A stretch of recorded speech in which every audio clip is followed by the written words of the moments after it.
አሜሪካ በታሪኳ ታላቅ ውርደትን ተከናንባለች። ትራምፕ የአሜሪካንን የበላይነት ለማስፈን ብለው የጀመሩት ጦርነት የአሜሪካንን ኃያልነት እያቀጨጨ መጥቷል። ከኢራን የተሰማው መረጃ ለአሜሪካውያን ዱብዳ ሆኖባቸዋል። የ1980ውን የአሜሪካ ወታደሮች በኢራን የደረሰባቸውን ቅሌት የሚያስከነዳ ሌላ ውርደት በኢራን ምድር ተሰምቷል። 50 የአሜሪካ ልዩ ጦር ዴልታ ወታደሮች በኢራን ጦር መማረካቸው ከቴህራን ተሰምቷል። አያቶላዎቹ ነጥብ ማስቆጠሩን ተያይዘውታል። ትራምፕ ቁጣቸውን እያሰሙ ነው። ለኢራን 48 ሰዓታት ብቻ ሰጥተናታል ያሉት ትራምፕ ግዙፍ ጦራቸውን ለልዩ ኦፕሬሽን እንዲዘጋጅ ማዘዛቸውም ነው የተሰማው። በዓለም አቀፍ ደረጃና በኢነርጂ ገበያው ላይ ከፍተኛ ድንጋጤን በፈጠረ አስገራሚ መግለጫ የአሜሪካው ፕሬዚዳንት ዶናልድ ትራምፕ ከኢራን ጋር የነበረው ደካማ የተኩስ አቁም ስምምነት ወደ ማብቂያው መቃረቡን ጠቁመዋል። ፕሬዚዳንቱ ዓለም ከፊታችን ያሉ አስደናቂ 2 ቀናትን ለማየት መቃረቧን ተናግረዋል። ለኤቢሲ ኒውስ በሰጡት መግለጫ ትራምፕ ከጥቂት ቀናት በፊት በከፍተኛ ጥረት የተደረሰበትን የአጭር ጊዜ የተኩስ አቁም ስምምነት የማራዘም ፍላጎት እንደሌላቸው በግልጽ አስታውቀዋል። ፕሬዚዳንቱ መጪዎቹ ጥቂት ሰዓታት ግጭቱን በፍጥነት በሚደረግ የድርድር ስምምነት ሊያጠናቅቁ የሚችሉበት ካልሆነም የኢራንን ቀሪ ወታደራዊ አቅም ለአንዴና ለመጨረሻ ጊዜ የሚያሽመደምድ ወሳኝ ወታደራዊ እርምጃ የሚወሰድበት የመኖር ወይም ያለመኖር ወሳኝ ምዕራፍ እንደሆነ አድርገው አቅርበውታል። በተለመደው የንግግር ዘይቤያቸው የተሰነዘሩት የፕሬዝዳንቱ ቃላት የመጡት በፋርስ ባህረ ሰላጤ ላይ ያለው ሁኔታ በከፍተኛ ፍጥነት እየተበላሸ ባለበት ወቅት ነው። በአሁኑ ወቅት በአሜሪካ የባህር ኃይል አማካኝነት በኢራን ወደቦች ላይ የተጣለው ከበባ ወሳኝ የሆኑ የመርከብ መስመሮችን የዘጋ ሲሆን ይህም የድፍድፍ ነዳጅ ዋጋ በአንድ በርሜል ከ$100 በላይ እንዲያሻቅብ አድርጎታል። ይህ ሁኔታ የዓለምን የኃይል አቅርቦት ደም ስሮች ሙሉ በሙሉ የመገታት አደጋ ላይ ጥሏቸዋል። ግጭቱ ከተቀሰቀሰ በኋላ ለ2 ሳምንታት እንዲቆይ ታስቦ የነበረው የተኩስ አቁም ስምምነት አሁን ፈርሷል በሚባል ደረጃ ላይ ይገኛል።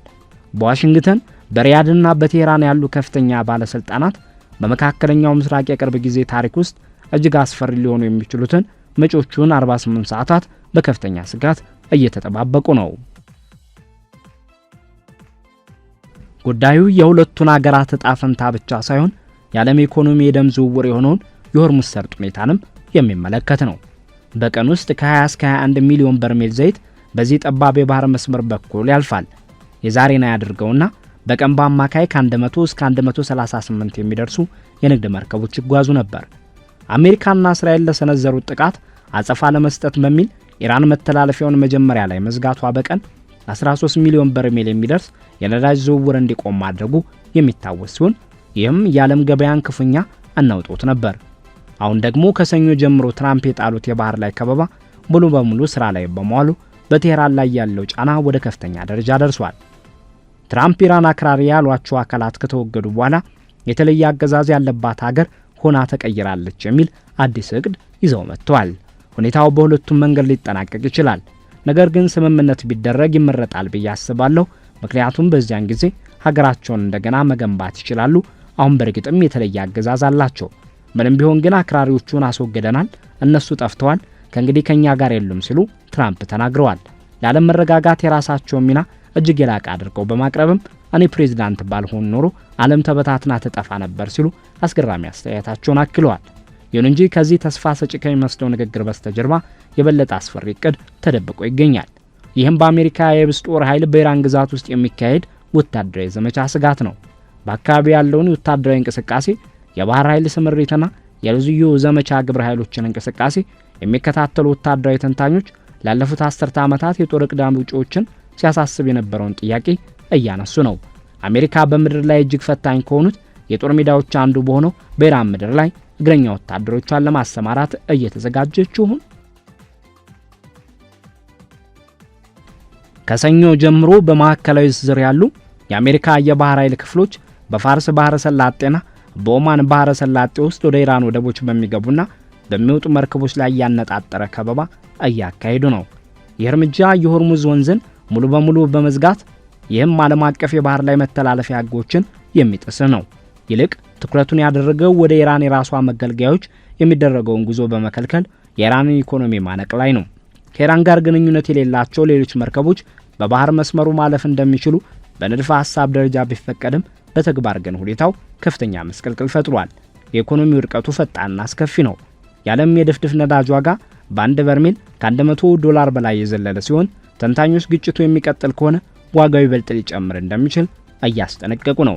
ሳዑዲ አረቢያ ነዳጇን በበረሃ ውስጥ በሚገኙ የቧንቧ መስመሮች ወደ ቀይ ባህር ወደቦች በማዞር በቀን 7 ሚሊዮን በርሜል የሚጠጋ ምርት ለማቅረብ ብትችልም አሁን ግን ሪያድም ስጋቷን እየገለጸች ነው። ከየካቲቱ ግጭት በፊት ሆርሙዝ የሳዑዲን አብዛኛውን ኤክስፖርት ምርት ያስተናግድ የነበረ በመሆኑ አሁን ያለው አማራጭ መፍትሄ እጅግ ደካማ ነው። የከበባ የመጣው ኢራን ለአሜሪካና ለእስራኤል ቀደምት እርምጃዎች ምላሽ ለመስጠት በጣለችው የመርከብ ጉዞ ገደማ ማግስት ነው። ቴህራን ለመተላለፊያ ክፍያ በራሷ ገንዘብ እንዲከፈል የጠየቀች ሲሆን የአሜሪካና የእስራኤል መርከቦች እንዳያልፉም ሙሉ በሙሉ አግዳ ነበር። የኢራን ጦር ማንኛውም የውጭ ሀገር የጦር መርከብ በማንኛውም ምክንያት ወደ አካባቢ ቢጠጋ የተኩስ አቁም ስምምነቱን እንደመጣስ እንደሚቆጠርና ከባድ ምላሽ እንደሚሰጥ አስጠንቅቀዋል። የአሜሪካ የቅርብ የባህረ ሰላጤው አጋሮች እየጨመረ የመጣውን ስጋት በሚያሳይ መልኩ ሳዑዲ አረቢያ ዋሽንግተን የሆርሙዝ ከበባውን እንድታነሳና ወደ ድርድር ጠረጴዛ እንድትመለስ በምስጢር ግፊት እያደረገች ነው። የአረብ ባለስልጣናትን ጠቅሰው የወጡ ዘገባዎች እንደሚያመለክቱት ሪያድ ሁኔታው ከተባባሰ ኢራን በባህረ ሰላጤው ብቻ ሳይሆን በቀይ ባህር በሚገኙ ተላላኪዎቹ አማካኝነት አጸፋዊ ጥቃት ልትሰነዝር ትችላለች የሚል ስጋት አላት። የሳዑዲ ስጋት ማዕከል የሆነው የባብል ማንደብ ሲሆን ይህም ቀይ ባህርን ከኤደን ባህረ ሰላጤ ጋር የሚያገናኝ ጠባብ መስመር ነው። ከ9 እስከ 12 በመቶ የሚሆነው የዓለም የነዳጅና የነዳጅ ውጤቶች በዚህ መስመር የሚያልፉ ሲሆን የሁቲዎች ረብሻ ከመከሰቱ በፊት እንደ አውሮፓውያን አቆጣጠር በ2023 የዝውውር መጠኑ በቀን 9.3 ሚሊዮን በርሜል ደርሶ ነበር። ኢራን ባብል ማንደብን እንደ ሆርሙዝ ወሳኝ ስትራቴጂካዊ ቦታ አድርጋ እንደምትመለከተው አስቀድማ ፍንጭ ሰጥታለች። የኢራን ከፍተኛ መሪ አሊ አክባር ቬላያቲ ከፍተኛ አማካሪ አሜሪካ ስህተቶቿን የምትደግም ከሆነ የዓለም የንግድ ፍሰት ሊስተጓጎል እንደሚችል አስጠንቅቀዋል። የኢራን የታጠቀ ኃይልም በግልጽ የኢራን ወደቦች ደህንነት አደጋ ላይ ከወደቀ ምንም አይነት ወደብ ሰላም አይሆንም ብለዋል። የየመን ጉዳይ ተንታኝ አዳም ባሮን እንደገለጹት በኢራን የሚደገፉት ሁቲዎች በጋዛ ግጭት ወቅት በመርከቦች ላይ ጥቃት የመሰንዘር አቅማቸውን አሳይተዋል። ኢራን ባብል መንደብን መዝጋት ከፈለገች ሁቲዎች ይህንን ለማድረግ ግልጽ አጋሮቿ ናቸው ብለዋል ተንታኙ። የሆርሙዝ መስተጓጎልን ለማለፍ በሚሊዮን የሚቆጠሩ በርሜል ነዳጅ ወደ ቀይ ባህር መውጫዎች አዞሮቹ ሳዑዲ አረቢያ ሁለተኛው መስመር ቢዘጋባት ሁኔታው አስከፊ ይሆንባታል። ይህ ደግሞ በአውሮፓ በእስያና ከዚያም ባለፈ ከፍተኛ ተጽዕኖ የሚያሳድር ሙሉ በሙሉ የቀይ ባህር የነዳጅ ቀውስ ሊያስነሳ ይችላል። የባህረ ሰላጤው ሀገራት በአሁኑ ወቅት አስቸጋሪ ሁኔታ ውስጥ ይገኛሉ። ኢራን መጀመሪያ ላይ የሆርሙዝ ወንዝን መዝጋቷን ቢቃወሙም በተመሳሳይ ሁኔታ የራሳቸውን ኢኮኖሚ ሊያወድም የሚችል ረጅም የአሜሪካ መራሽ ጦርነት እንዳይከሰት ይሰጋሉ። ዋሽንግተን ፖስት እንደዘገበው ሪያድ አሁን ለወታደራዊ ግፊት ሳይሆን ለዲፕሎማሲያዊ መፍትሄ ቅድሚያ እየሰጠች ነው። ይህም ቀውሱ ወደ ሰፊ ኃይልና የመርከብ ትራንስፖርት አደጋ ከመቀየሩ በፊት ሁኔታውን ለማርገብ ያለውን ቀጠናዊ ፍላጎት አንጸባርቋል። ቴህራን በአሜሪካ የተጣለባትን የባህር ላይ ከበባ በለመደችውና በማይናወጥ ጽኑ አቋሟ ነው የተቀበለችው። የኢራን ጥቅም መለያ ምክር ቤት አባልና የቀድሞ ኢራን ጦር አዛዥ የነበሩት ሜጀር ጀነራል ሙሐሰን ረዛኢ በማህበራዊ ሚዲያ ገጻቸው ባስተላለፉት መልእክት ማንኛውም የአሜሪካ የባህር ኃይል ከበባ ለውድቀት የተቃረበ ውሳኔ ነው ሲሉ በድፍረት አውጀዋል። ቀደም ሲል በነበረው ግጭት ወቅት አሜሪካ ሆርሙዝ በኃይል ለመክፈት ያደረገችው ጥረት መክሸፉንና ይህም ለአሜሪካ ታሪካዊ ሽንፈት መሆኑን ረዛኢ በማስታወስ የኢራን የታጠቁ ኃይሎች ይህንን ከበባ ለመጋፈጥ አሁንም ድረስ አስፈላጊና ያልተነኩ የጫና መፍጠሪያ ስልቶች እንዳሏቸው አረጋግጠዋል። ትራምፕ የሚከተሉትን አካሄድ በቀጥታ በማሾፍና በመተቸት ረዛኢ ሲጽፉ ኢራን በትዊተር መልእክቶች ወይም በምናባዊ አውሮፕላኖች ልትከበብ የምትችል ሀገር አይደለችም ብለዋል። የኢራን አብዮታዊ ዘብም ይህንኑ ማስጠንቀቂያ በማስተጋባት በኢራን ወደቦች ላይ የሚሰነዘር ማንኛውም አይነት ዛቻ በመላው ቀጠናው የሚገኙ ማናቸውንም ወደቦች ደህንነት ያሳጣል ሲል ዝቷል። እነዚህ መግለጫዎች እንዲሁ ለፕሮፓጋንዳ ተብሎ የተሰነዘሩ ተራ ቃላት አይደሉም። የኢራን ወታደራዊ አስተምሮ በዋናነት ትኩረት የሚያደርገው የተመጣጣኝ በሆነ የጦርነት ስልት ወይም አሳይሜትሪካል ዋርፌር ላይ ነው። ይህም በርካታ ቁጥር ያላቸው ፈጣን የጥቃት ጀልባዎችን፣ ጸረ መርከብ ሚሳኤሎችን፣ ድሮኖችንና የባህር ላይ ፈንጂዎችን በስፋት መጠቀምን ያካትታል። እነዚህ አቅሞች ላለፉት 10 ዓመታት የዳበሩት ያንኑ ጠባብ የባህረ ሰላጤ መተላለፊያ ለማንኛውም ወራሪ ኃይል ወደ ለየለት የሞት ቀጠና ለመቀየር ታስቦ ነው። አሁን ያለውን ውጥረት ይበልጥ የሚያወሳስበውና ምንም እንኳን በዋሽንግተን በኩል ማረጋገጫ ባያገኝም ኢራን 50 የሚጠጉ የአሜሪካ ምርጥ የኮማንዶ ኃይል አባላትን እንደ ጦር ምርኮኛ ይዛለች የሚለው ዘገባ ነው። የኢራን ምንጮችን ጠቅሶ የሚዘዋወሩ መረጃዎች እንደሚያመለክቱት ምርኮ የተፈጸመው አሜሪካ ባካሄደችውና ሳይሳካ በቀረው የማዳን ተልእኮ ወቅት ነው። የተልእኮ ከ400 ኪሎ ግራም በላይ የሆነ የዩራኒየምን ክምችት ለመጥለፍ ከተደረገ ሙከራ ጋር ተያይዞ የተከናወነ እንደነበር የሚነገር ሲሆን በዚህም ሳቢያ በርካታ አውሮፕላኖች መውደቃቸው ተገልጿል። ከነዚህም መካከል 2 የሲ-130 የጭነት አውሮፕላኖች፣ 1 የኤ-10 የጥቃት አውሮፕላንና 2 ብላክ ሃውክ ሄሊኮፕተሮች ይገኙበታል። የአካባቢው ታጣቂዎችና የኢራን ጦር አባላት የዴልታ ፎርስ ቡድኑን በመክበብና በቁጥር በመብለጥ ከፍተኛ ወታደራዊ ጠቀሜታ ያላቸውን ግለሰቦች ማርከዋል ተብሏል። የኢራን መገናኛ ብዙሃን ቢያንስ የአንድ የተማረከ አሜሪካዊ አብራሪ ጥያቄና መልስ ምስል ማሰራጨታቸው ተነግሯል። እስራኤል ሊያጋጥም የሚችለውን ከፍተኛ ተቃውሞ በመፍራት ለዚህ ዘመቻ የምድር ጦሯን ላለማሰማራት መወሰኗም ተዘግቧል። ዩናይትድ ስቴትስ ግን እነዚህን ወሬዎች በጽኑ አስተባብላለች። የአሜሪካ ባለስልጣናት እንዲህ ያለ ምንም አይነት ኪሳራ አልደረሰብንም በማለት ቴህራን የሐሰት ፕሮፓጋንዳ እያሰራጨች ነው ሲሉ ከሰዋል። ምንም እንኳን ገለልተኛ የሆነ ማረጋገጫ ማግኘት ባይቻልም የአሜሪካ ዴልታ ኮማንዶች በኢራን እጅ ሊወርቁ ይችላሉ የሚለው መረጃ እንኳ ሁኔታውን ወደማይታወቅና አደገኛ አቅጣጫ ሊወስዱ የሚችል አዲስ ክስተት ነው። ወደ ጠላት ግዛት ዘልቆ የሚገባ የዴልታ ፎርስ ተልዕኮ በታሪክ ሁልጊዜም ከፍተኛ አደጋና ከፍተኛ ውጤት የሚጠበቅበት እርምጃ ነው። እንደ አውሮፓውያን አቆጣጠር በ1980 በኢራን ታግተው የነበሩ አሜሪካውያንን ለማስለቀቅ ተሞክሮ የነበረውንና በሜካኒካል ብልሽት እንዲሁም በበረሃ ውስጥ በደረሰ የሄሊኮፕተር ግጭት ምክንያት በአሰቃቂ ሁኔታ የከሸፈውን ኤግል ክላው ዘመቻ ለማስታወስ ይቻላል። አሁን የወጡት ዘገባዎች እውነትነት ካላቸው ይህ ለኢራን ትልቅ የፕሮፓጋንዳ ድል ሲሆን ወደ ጥልቅ ግጭት ለመግባት ለሚያቀዱት አሜሪካውያን ደግሞ እጅግ አስከፊ የህልም ቅዠት ይሆናል። ይህ ክስተት በመላው ዓለም የሚገኙ ወታደራዊ ስትራቴጂ አውጪዎችን ወደሚያሳስበው ዋና ጥያቄ ይመራናል። ዩናይትድ ስቴትስ ኢራንን በምድር ጦር ለመውረር እየተዘጋጀች ሲሆን የሚልም ነው ይኸው ጥያቄ። ለዚህ ጥያቄ የሚሰጡ ምልክቶች የተደባለቁ ቢሆኑም እጅግ አስፈሪ ናቸው። ባለፉት ሳምንታት በሺዎች የሚቆጠሩ ተጨማሪ የአሜሪካ ወታደሮች፣ የአውሮፕላን ተሸካሚ መርከቦች፣ ዘመናዊ የጦር አውሮፕላኖችና የልዩ ዘመቻ ግብረ ኃይሎች ወደ ቀጠናው ፈሰዋል። ትራምፕ አክራሪዎችን ስለማስወገድና የኢራንን አቅም የሚያጠፉ ወታደራዊ እርምጃ ስለመውሰድ የሚናገሩትን ንግግር ቀደም ሲል በታሪክ ታላቅ የእግረኛ ጦርነቶች ከመጀመራቸው በፊት ይነገሩ የነበሩ ቃላትን ያስታውሰናል። ይሁን እንጂ ኢራን እንደ ኢራቅ ወይም አፍጋኒስታን አይደለችም። 636000 ስኩዌር ማይል ስፋት ያላትና ከ90 ሚሊዮን በላይ ህዝብ የሚኖርባት ይህች ሀገር ለረጅም ጊዜ መከላከል ጦርነት እንዲያመሹ ተደርጎ የተሰሩ አባጣ ጎባጣ ተራራማ ቦታዎች፣ ሰፋፊ በረሃዎችና የሰፉ ከተሞች አሏት። የኢራን አብዮታዊ ዘብ በመላው ሀገሪቱ የዘረጋው ከመሬት በታች ያሉ መሰረተ ልማቶች፣ የባላስቲክ ሚሳኤል ክምችቶችና በቀጠናው ያሉ ተላላኪ ኃይሎች ማንኛውንም የተለመደ ወረራ በብዙ ትሪሊየን የሚቆጠር ዶላርና የሺዎችን ህይወት የሚቀጥፍ አዘቅት ውስጥ ሊከቱት ይችላሉ። ታሪካዊ ምሳሌዎች የሚያሳዩት ሁኔታው እጅግ አሳሳቢ መሆኑን ነው። የ1980ው የአሜሪካ ኦፕሬሽን ውድቀት ወደ ኢራን ግዛት ዘልቆ የመግባት አደጋን በግልጽ አሳይቷል። በ1980ዎቹ የነበረው የታንከር ጦርነት የአሜሪካ ኃይሎች ከሁለተኛው የዓለም ጦርነት በኋላ ትልቁን የባህር ላይ ግጭት ከኢራን ጋር ያደረጉበት ቢሆንም በዚያን ወቅት እንኳ ሀገሪቱን ሙሉ በሙሉ ስለመቆጣጠር የታሰበ ነገር አልነበረም።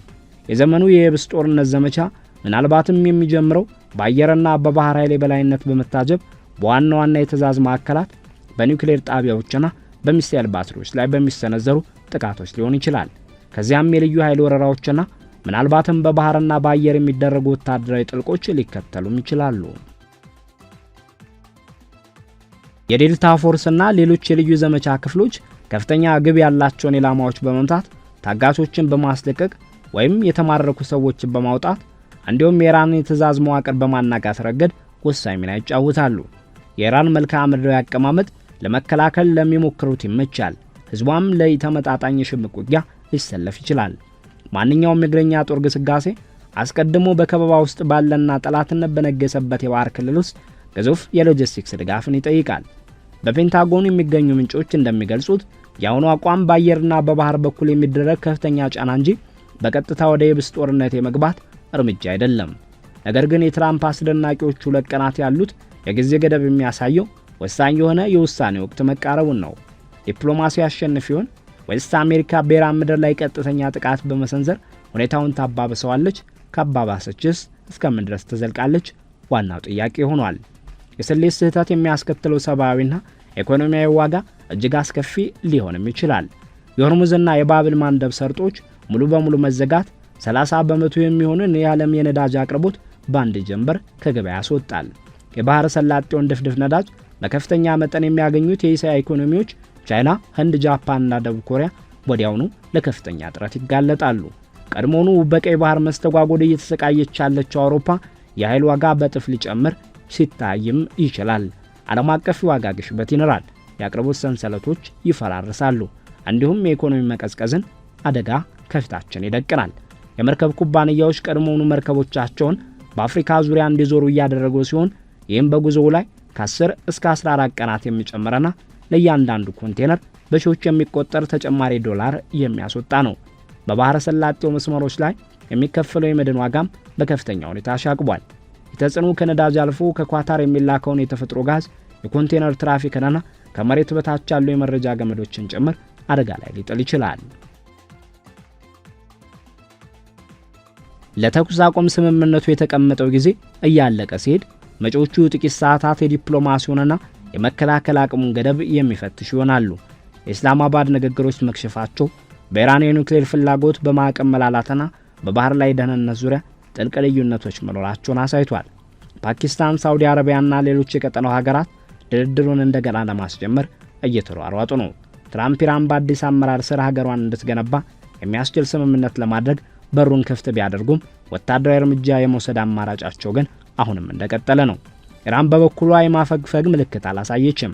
የረዛይ ማስጠንቀቂያዎች፣ የኢራን አብዮታዊ ዘበኛ ዛቻዎችና የተባለው የጦር ምርኮኞች ሁኔታ ሁሉም የሚያመለክቱት ሀገሪቱ ማንኛውንም ቅጣት ለመቀበልና በሽምቅ ውጊያ አጸፋ ለመመለስ ዝግጁ መሆኗን ነው። ዓለም በከፍተኛ ትኩረት እየተከታተለ ነው። ገበያዎች ተናውጠዋል። ዋና ከተሞች በጭንቀት ተውጠዋል። ወታደራዊ ክፍሎችም በከፍተኛ ዝግጅት ላይ ናቸው። የፕሬዚዳንት ትራምፕ አስደናቂዎቹ 2 ቀናት ወደ ታሪካዊ ሰላም ስምምነት ያስገኛሉ፣ አለዚያስ የመካከለኛው ምስራቅን ካርታ የሚቀይረና ለዓመታት በዓለም ኢኮኖሚ ላይ ተጽዕኖ የሚያሳድር ቀጠናዊ እልቂትን ይጭራሉ። አንድ ነገር ግን እርግጠኛ ነው፣ የተኩስ አቁም ስምምነቱ እያበቃ ነው። እናም ቀጥሎ የሚመጣው ነገር የዚህም ፕሬዚዳንት የስልጣን ዘመን ምናልባትም የ21ኛውን ክፍለ ዘመን እጅግ አደገኛ ክስተት ይወስነዋል።